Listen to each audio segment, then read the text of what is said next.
नमस्कार, भारत होम्योपैथी की इस वीडियो में आपका स्वागत है। आज के इस वीडियो में हम बात करने वाले हैं आईजीए नेफ्रोपैथी के बारे में। आखिर ये आईजीए नेफ्रोपैथी की बीमारी क्या होती है और क्यों ये आपकी किडनी को डैमेज करती है, और इसमें जो मेन रीजन होता है या मेन कॉज होता है वो कहाँ सिचुएटेड होता है, कैसे इसे कंट्रोल किया जा सकता है, कैसे आईजीए नेफ्रोपैथी के पेशेंट्स बिना डायलिसिस और बिना किडनी ट्रांसप्लांट के अपनी लाइफ को आराम से जी सकते हैं। आज इन्हीं सभी के बारे में मैं आपको बताने वाला हूं।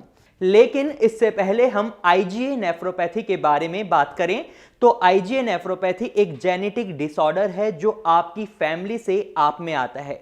हो सकता है आपके पेरेंट्स में ये प्रॉब्लम ना हो, लेकिन ये आपके फोरफादर से भी आपके अंदर आ सकती है, क्योंकि ये एक जेनेटिक डिसऑर्डर डिजीज होती है। तो इसे पूरी तरह बॉडी से बाहर निकाल पाना काफ़ी मुश्किल होता है। इसी वजह से इसे नॉन क्यूरेबल डिजीज कहते हैं।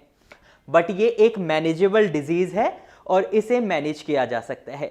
इसके अंदर क्या होता है, हमारी इम्यूनिटी यानी कि जो हमारा इम्यूनिटी सिस्टम है उसका एक फैक्टर होता है, एक कंपोनेंट होता है जो है आईजीए इम्यूनोग्लोबिन।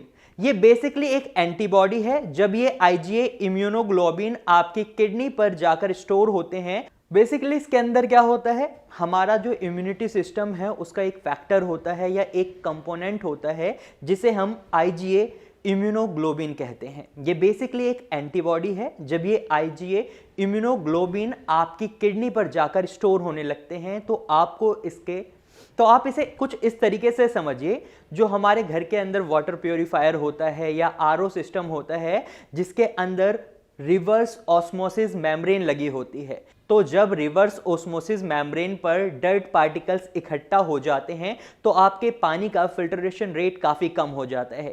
सेम इसी तरह जब आपकी किडनी के नेफ्रॉन्स पर, यानी सपोज आप इसको अपनी किडनी का नेफ्रॉन समझे, और इस पर जब आईजीए इम्यूनोग्लोबिन स्टोर होना शुरू कर देते हैं तो इसी वजह से नेफ्रॉन्स में इन्फ्लेमेशन आने लग जाती है, इनमें थोड़ी सी सूजन आने लग जाती है और ये सूजन आपके नेफ्रॉन्स के साइज को थोड़ा मोटा कर देती है। जैसे ही आपके नेफ्रॉन्स थोड़े मोटे हो जाते हैं तो इनके खून साफ करने की एफिशिएंसी काफ़ी कम हो जाती है, और ये जो कमी है आपके क्रिएटिनिन लेवल को बढ़ा देती है, आपके यूरिया लेवल को बढ़ा देती है। तो अगर हम चाहते हैं आईजीए नेफ्रोपैथी पेशेंट्स का क्रिएटिनिन लेवल और यूरिया लेवल कम रहे, तो ये जो आईजीए इम्यूनोग्लोबिन है इसके डिस्पोजिशन को हमें रोकना होगा। जो ये स्टोर होता है हमारे नेफ्रॉन्स पे, हमें इसे रोकना होगा। तो अक्सर आईजीए नेफ्रोपैथी के पेशेंट्स जो होते हैं उन्हें स्टेरॉइड्स दिए जाते हैं इसके लिए, तो ताकि जो ये इम्यूनोग्लोबिन उनके नेफ्रॉन्स पर स्टोर हो रहा है उसे रोका जा सके। और ये जो स्टेरॉइड्स होते हैं ये काफ़ी हद तक इस पर काम करते हैं, लेकिन स्टेरॉइड्स के साथ साथ कई दिक्कतें आपको फेस करनी पड़ सकती हैं, क्योंकि हम स्टेरॉइड्स को लाइफ टाइम तक नहीं ले सकते, क्योंकि इससे आप बहुत लंबे टाइम तक अगर लेते हैं तो आपको काफ़ी सारी प्रॉब्लम्स हो सकती हैं। इससे आपका अचानक से वेट गेन हो सकता है, आपकी आईसाइट कम हो सकती है, आपकी बॉडी में स्ट्रेच मार्क्स पड़ सकते हैं। ये कुछ कॉमन साइड इफेक्ट्स हैं जो ज़्यादा लंबे समय तक अगर आप स्टेरॉइड्स लेते हैं तो आपको आप में देखने को मिलेंगे। तो इसके लिए हमें क्या करना होता है, हम अपने पेशेंट्स को स्टेरॉइड्स की अमाउंट बहुत कम कर देते हैं। अगर नॉर्मली वो 10 स्टेरॉइड्स अपने डे में ले रहे हैं तो हम उसको बहुत कम कर देते हैं। उसकी जगह हम क्या करते हैं, उसकी जगह हम अपने पेशेंट्स को होम्योपैथी मेडिसिन देते हैं। इस सिचुएशन में हमें आपके इम्यून सिस्टम को, जो कि बहुत ज़्यादा एक्टिव हो जाता है इस सिचुएशन में, उसे नॉर्मल लाना होता है। तो हम क्या करते हैं, आपके जो इम्यूनोग्लोबिन, जो एंटीबॉडीज़ आपकी बॉडी में बहुत ज़्यादा बन रही हैं उन्हें कम करते हैं, जिससे आपके नेफ्रॉन्स पर इन्हें इकट्ठा होने में कमी आती है। क्योंकि जब आपकी ये इम्यूनोग्लोबिन कम बनेंगे आपकी बॉडी में तो ऑब्वियस है कि आपके नेफ्रॉन्स पर ये कम जमा होंगी। तो हम क्या करते हैं, तो हम होम्योपैथी मेडिसिन की मदद से आपके इम्यून सिस्टम को नॉर्मल करते हैं ताकि ज़्यादा इम्यूनोग्लोबिन रिलीज ना हो। और जब आप इम्यूनोग्लोबिन ज़्यादा रिलीज नहीं करेंगे तो ये आपकी किडनी को भी नुकसान कम ही पहुंचाएंगे, क्योंकि ये आपके नेफ्रॉन्स पर ज़्यादा इकट्ठे नहीं होंगे। होम्योपैथी मेडिसिन किसी तरह का कोई स्टेरॉइड्स नहीं होती, इनका कोई भी साइड इफेक्ट नहीं होता। तो होम्योपैथी मेडिसिन बेसिकली फाइटोकेमिकल्स की तरह काम करती हैं इस सिचुएशन में, और ये आपकी इम्यूनिटी को कंट्रोल करने में आपकी हेल्प करती हैं ताकि आपका इम्यूनिटी सिस्टम एक्स्ट्रा अमाउंट में इम्यूनोग्लोबिन ना बनाए। अब सवाल उठता है कि आईजीए नेफ्रोपैथी का पता कैसे किया जा सकता है। सिर्फ एक ही टेस्ट है इसका जिससे आप पता लगा सकते हैं इसका, वो है किडनी बायोप्सी।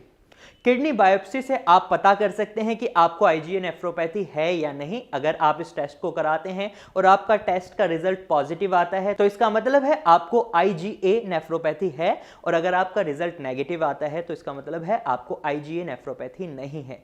इस सिचुएशन में आपकी किडनी डैमेज होना शुरू कर देती है, तो इस सिचुएशन में आपका क्रिएटिनिन लेवल बढ़ने लग जाता है और वहीं आपका जीएफआर लेवल डाउन होने लग जाता है और यूरिया लेवल काफी हद तक बढ़ रहा होता है।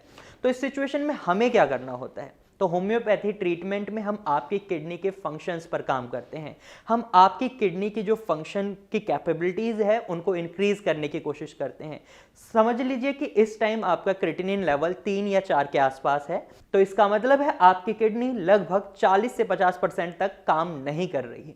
तो इस सिचुएशन में हमारी कोशिश रहती है कि हम आपकी किडनी को 70 to 80% वर्क करवाएं। जो आपकी किडनी 50% काम नहीं कर रही, उस किडनी में से हमारी कोशिश रहती है कि आपकी 30% किडनी दोबारा इफेक्टिव तरीके से काम करे, रिवाइव हो। तो होम्योपैथी मेडिसिन की मदद से हम यही करते हैं। और आईजीए नेफ्रोपैथी जिसका कोई इलाज नहीं है, उसके लिए हमें बहुत जरूरी है कि उसको मैनेज करना। तो होम्योपैथी दवाइयों से हम उस चीज को मैनेज कर लेते हैं और आप अपनी जिंदगी को बिना डायलिसिस और बिना किडनी ट्रांसप्लांट के आराम से जी सकते हैं।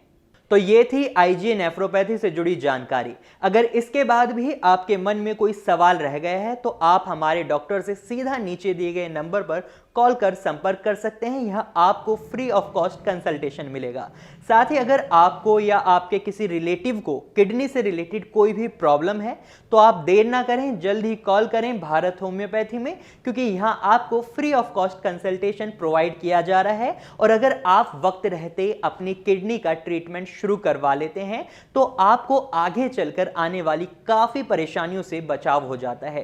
क्योंकि अगर आप वक्त रहते अपना ट्रीटमेंट नहीं करवाते तो हो सकता है आपको किडनी डायलिसिस और किडनी ट्रांसप्लांट जैसी पेनफुल प्रोसेस से गुजरना पड़े, और ये पेनफुल होने के साथ साथ काफी एक्सपेंसिव प्रोसेसेस भी हैं। तो जल्द ही कॉल करें भारत होम्योपैथी में। अब भी अगर आपके मन में कोई सवाल है तो आप हमारे कमेंट सेक्शन में जाकर कमेंट कर सकते हैं और हमारे नीचे दिए गए नंबर्स पर कॉल भी कर सकते हैं। अगर आपको हमारी वीडियो अच्छी लगी है तो आप इसे लाइक करें। साथ ही अगर आपको ये जानकारी यूजफुल लगी है तो इसे आप अपने दोस्तों और रिश्तेदारों के साथ शेयर करना ना भूलें और हमारे चैनल को सब्सक्राइब करें। Thank you for watching.